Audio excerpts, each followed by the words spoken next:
घड़ी में 9 बजने वाले हैं। वक्त हो गया है आपके favourite morning prime time show 9 बज गए का। आपके साथ हूं मैं नेहा बाथम। अगले 1 घंटे तक हम आपके साथ यूं ही बने रहेंगे, दिखाएंगे आपको देश और दुनिया की हर वो खबर जिसका सीधा सरोकार आपसे है। आज महानवमी है, हम इसके रंग भी आपको दिखाएंगे, साथ ही होंगी देश और दुनिया की हर वो खबर जिसको आप जानना चाहते हैं। लेकिन बुलेटिन की शुरुआत करने से पहले हमेशा की तरह बुलेटिन की कुछ झलकियां आपको दिखा देते हैं। गरबा के बाद महिला खिलाड़ियों के साथ कबड्डी खेलती नजर आई सांसद साध्वी प्रज्ञा, कांग्रेस ने कसा तंज। सूरत की बात होगी जहां पर महाअष्टमी पर महाआरती का भव्य नजारा दिखाई दिया। बुलेटिन में आपको दिखाएंगे अलौकिक तस्वीरें इसी रंग की। अफगानिस्तान में जान गंवाने वाले सैनिकों को जर्मन सेना का सलाम बर्लिन में निकाली गई भव्य परेड। और ठीक आधे घंटे बाद यानी कि सुबह 9:30 बजे 100 शहर 100 खबर।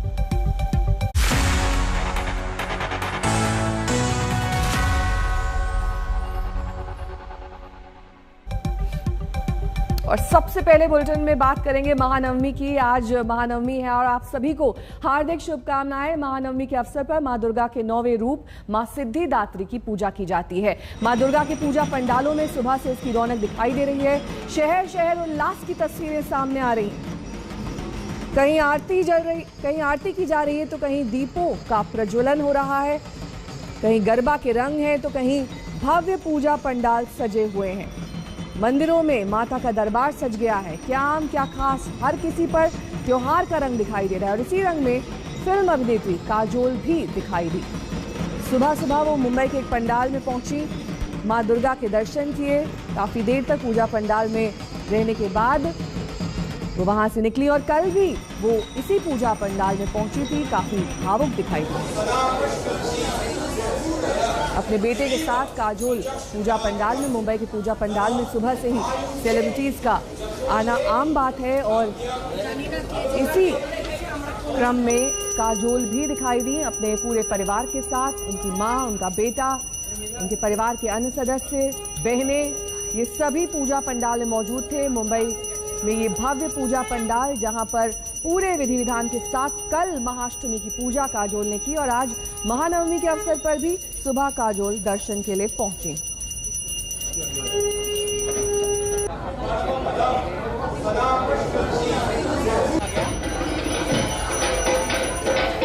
कपिल शर्मा के शो में आपने सुमोना चक्रवर्ती को देखा होगा।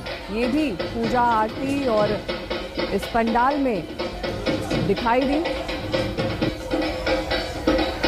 दरअसल ये पारंपरिक तरीका है बंगालियों का पूजा अर्चना का। सप्तमी से ही इसकी शुरुआत हो जाती है। दशमी पे मां के विसर्जन के साथ इसका समापन होता है।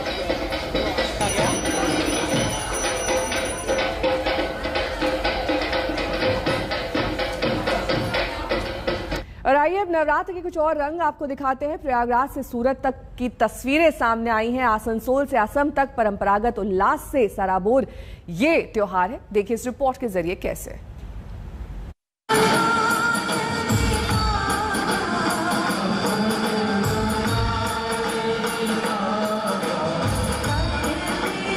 अद्भुत, अलौकिक, दिव्य।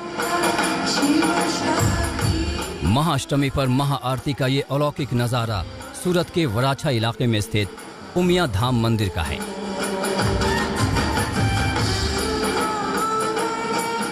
नवरात्रि की महाअष्टमी की शाम महाआरती में दीप के साथ जब सैकड़ों श्रद्धालु शामिल हुए तो नजारा देखने लायक था।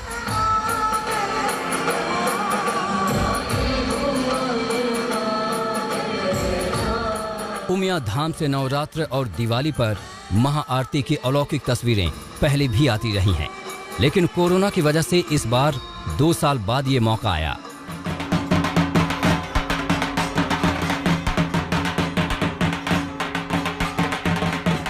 दुर्गा पूजा आते ही सबसे पहले अगर देश के किसी हिस्से का सबसे पहले ख्याल आता है तो वो है पश्चिम बंगाल।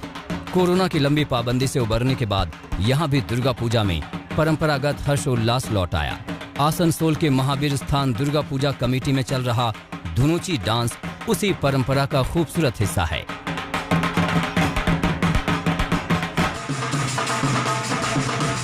शहर शहर की अपनी परंपराएं दुर्गा पूजा के मौके पर बड़ी खूबसूरती से सामने आती हैं। इन्हीं परंपराओं में से एक है प्रयागराज का रामलीला जुलूस। रामदल कई सालों से महाअष्टमी के मौके पर रामलीला की झांकी निकालता रहा है। हालांकि कोविड प्रोटोकॉल की वजह से इस बार उतनी भव्यता नहीं थी, इसे सिर्फ सांकेतिक रखा गया। प्रयागराज के भारद्वाज आश्रम से निकलकर झांकी कटरा रामलीला परेड मैदान पर खत्म हुई। भव्य रामदल इस बार कोरोना की वजह से नहीं निकाल सके हम लोग, परंतु प्रतीकात्मक रूप से भगवान की सवारी दर्शनार्थ हम लोगों ने निकाला है, जिससे कि कोरोना का एक भय जो था समाज में वो धीरे धीरे दूर हो। महासप्तमी के साथ ही नवरात्र की धूम शुरू हो जाती है। क्या आम क्या खास, हर आस्थावान मां दुर्गा की भक्ति में डूब जाता है। ये असम के धुबरी की तस्वीर है। मुख्यमंत्री हेमंत बिस्व शर्मा कल महामाया धाम में माता के दर्शन और पूजन के लिए पहुंचे थे।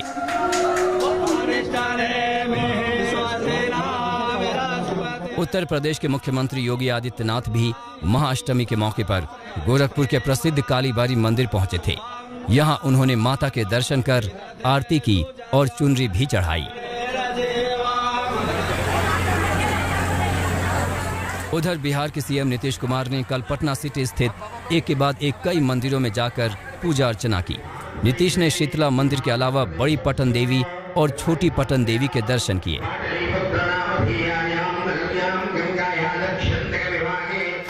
आज महानवमी है। आज मां दुर्गा के 9वें रूप मां सिद्धिदात्री की पूजा होती है।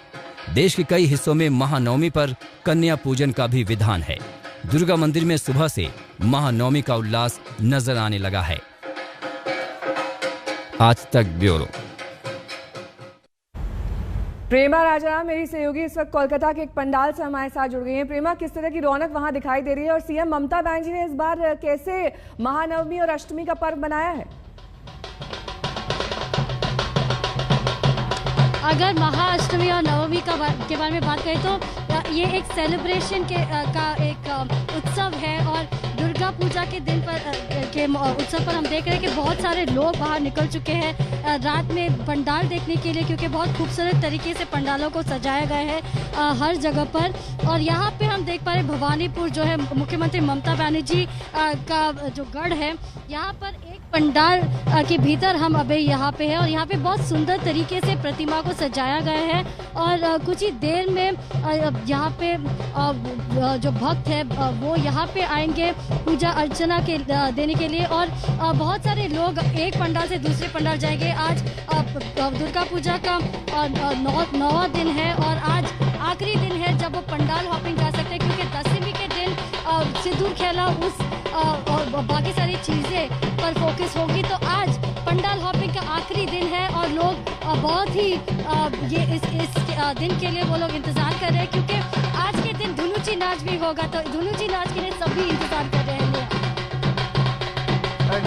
ढोल नगाड़ों की आवाज़ भी आपके पीछे से आ रही है। प्रेमा राजाराम लगातार हमें बता रही हैं कि कैसे वहाँ पर ये त्यौहार मनाया जा रहा है। लेकिन इस बीच तस्वीरें देखिए, सेलिब्रिटीज और सितारे, बॉलीवुड की वो हस्तियां, वो नाम जो पूजा पंडालों में पहुंचते हैं, उनमें से काजोल भी कल दिखाई दी अष्टमी के अवसर पर। आज सुबह भी वो पूजा अर्चना के लिए पहुंची।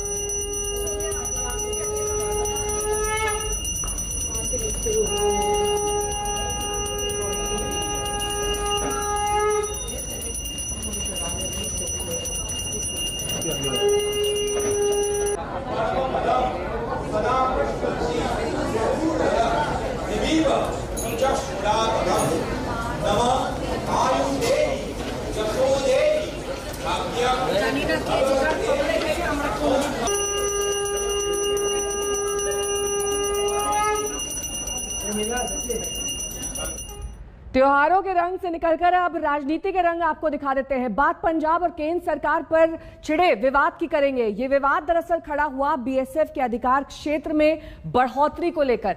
आइए आपको पूरे विवाद को आसान भाषा में समझा देते हैं। दरअसल केंद्र सरकार ने बीएसएफ के अधिकार का दायरा इंटरनेशनल बॉर्डर के 50 किलोमीटर अंदर तक के इलाके में तय कर दिया है। पंजाब में पहले यह अधिकार सिर्फ 15 किलोमीटर था। यानी अब बीएसएफ के जवान बॉर्डर से 50 किलोमीटर के दायरे में संदिग्ध से पूछताछ कर सकते हैं, उन्हें गिरफ्तार कर सकते हैं, सामानों की जब्ती और तलाशी कर सकते हैं। यानी कि पंजाब सरकार को बीएसएफ का अधिकार क्षेत्र बढ़ाया जाना सही नहीं लग रहा है और पंजाब के सीएम चरणजीत सिंह चन्नी ने इसे संघवाद पर हमला बताते हुए राज्य के अधिकार क्षेत्र में दखलंदाजी कहा है।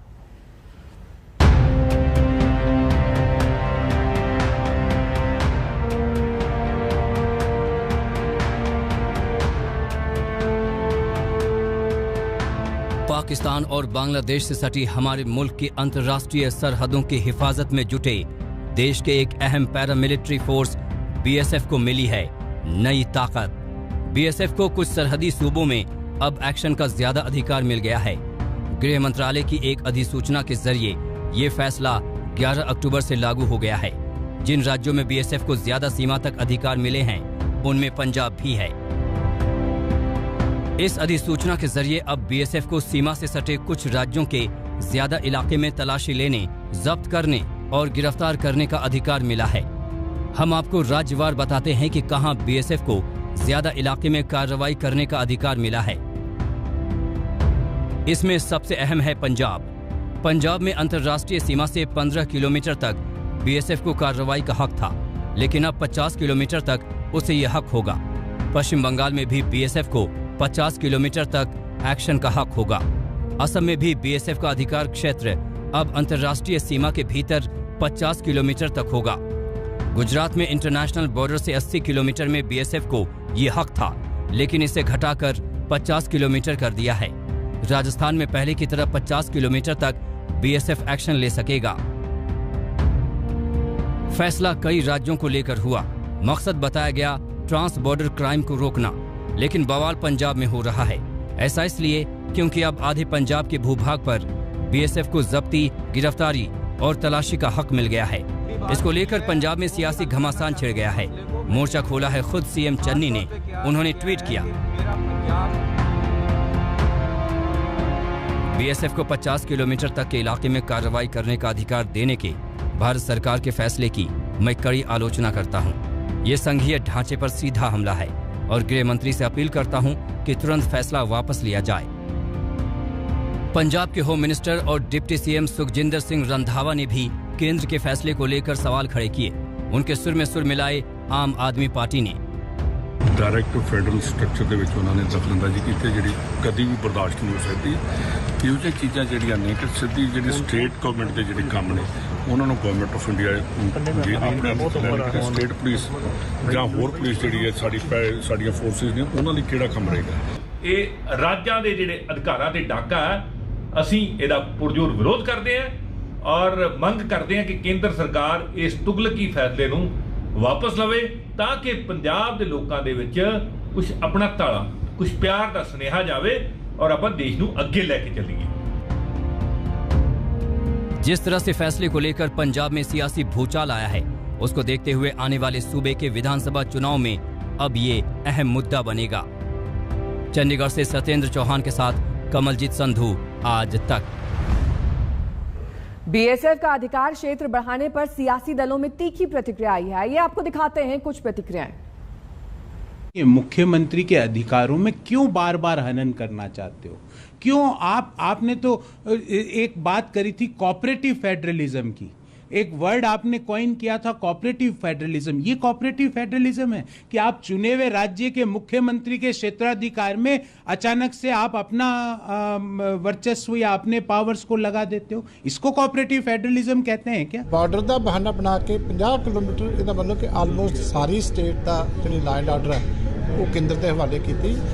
इस फैसले का मैं विरोध करता। केंद्र सरकार को इमीडिएटली इन्हें वापस लेना चाहिए। किसी भी तरीके स्टेटों पर फैसला प्रवान नहीं करना चाहिए। बॉलीवुड के सुपरस्टार शाहरुख खान के बेटे आर्यन खान की जमानत पर आज फिर सुनवाई होगी।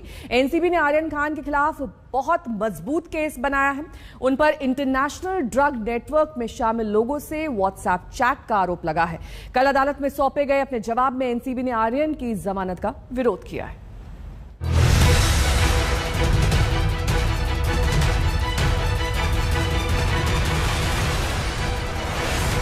आर्यन खान को जमानत मिलेगी क्या? पिछले कई दिनों की तरह आज भी यही सवाल सबके सामने है। मुंबई की एनडीपीएस स्पेशल कोर्ट में सुबह 11 बजे आज फिर से आर्यन की अर्जी पर सुनवाई होगी। एनसीबी की तरफ से अद्वैत सेठना ने कोर्ट में कहा कि आर्यन खान विदेश में कई ऐसे लोगों के संपर्क में थे जो इंटरनेशनल ड्रग्स नेटवर्क का हिस्सा हो सकते हैं। जमानत मिलने पर आर्यन देश छोड़कर भाग सकते हैं। आरोपी प्रभावशाली इंसान है, वो सबूतों के साथ छेड़छाड़ या गवाहों को प्रभावित कर सकता है। आर्यन खान के खिलाफ एनसीबी ने यह भी सबूत पेश किया कि वो कुछ विदेशी ड्रग पेडलर्स के संपर्क में थे जिनसे वो ड्रग्स मुहैया करवाते थे, ड्रग्स लेने की बातें किया करते थे। बड़ी मात्रा में ड्रग्स लेने की बातें भी सामने आई हैं। इन व्हाट्सएप चैट्स को कोर्ट को भी दिखाया गया। एनसीबी के दावे का आर्यन के वकील अमित देसाई ने पुरजोर विरोध किया। आर्यन के वकील अमित देसाई ने कहा, आर्यन के पास ड्रग खरीदने के लिए पैसे नहीं थे, उनके पास बेचने के लिए ड्रग नहीं था, उनके पास सेवन करने के लिए ड्रग्स नहीं थी, वो बिक्री में शामिल नहीं थे। मर्चेंट ने भी केवल सेवन की बात कही है। आर्यन का दूसरे आरोपियों से कोई संबंध नहीं है। आर्यन खान के वकील अमित देसाई ने अदालत को कहा कि सेक्शन 27A तब लगाया गया है जब उसके कोई सबूत ही नहीं है इस पूरे मामले में आर्यन खान के खिलाफ। इसके अलावा सेक्शन 29 जो कि कॉन्स्पिरेसी की बात करता है, उससे जुड़े कोई भी सबूत अदालत में नहीं दिए गए हैं। शाहरुख खान ने अपने बेटे की जमानत के लिए पहले जाने माने वरिष्ठ अधिवक्ता सतीश मान शिंदे को हायर किया था। इसके बाद शुक्रवार को आर्यन के मामले में वरिष्ठ अधिवक्ता अमित देसाई पैरवी कर रहे हैं। अमित देसाई वही हैं जिन्होंने सलमान खान को कानूनी मुसीबत से निकाला था। विद्या के साथ दिव्येश सिंह, मुंबई आज तक। इसी के साथ यहाँ रुकना होगा एक छोटे से ब्रेक के लिए। फौरन होंगे हाजिर कुछ और खबरों के साथ। देखते रहिए आज तक। गाजियाबाद में टायर फटने के बाद बेकाबू बस फ्लाईओवर से नीचे जा गिरी। इसकी चपेट में 2 बाइक सवार आ गए। एक शख्स की मौत हो गई जबकि 7 लोग घायल बताए जा रहे हैं।